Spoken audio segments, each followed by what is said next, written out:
ভালোবাসার মানুষকে সব থেকে দামি উপহার কি দেওয়া যায় জানো? সময়। ভালোবাসা মোবাইলের ইন্টারনেটের প্ল্যানের মতো।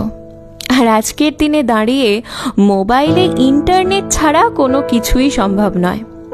তেমনি এই ইন্টারনেট কানেকশন মসৃণভাবে যাতে পরিষেবা দিতে পারে তার জন্য নিয়মিত রিচার্জ করতে হয়।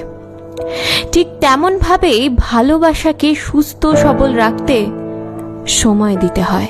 সময় দেওয়া গেলে অনেক অনেক জটিলতা, অনেক ঝামেলা, সমস্ত কিছু না একেবারে সমাধান করা যায়।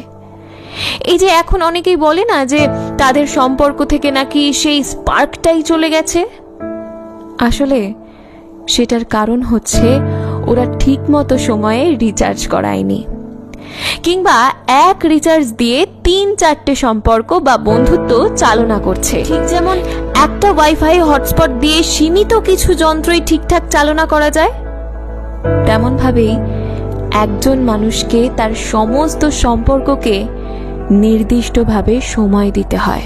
একজন মানুষ প্রথমে যেই ব্যক্তিগত সম্পর্ককে সময় দেয়, জানবে সেটাই তার কাছে সবথেকে প্রধান।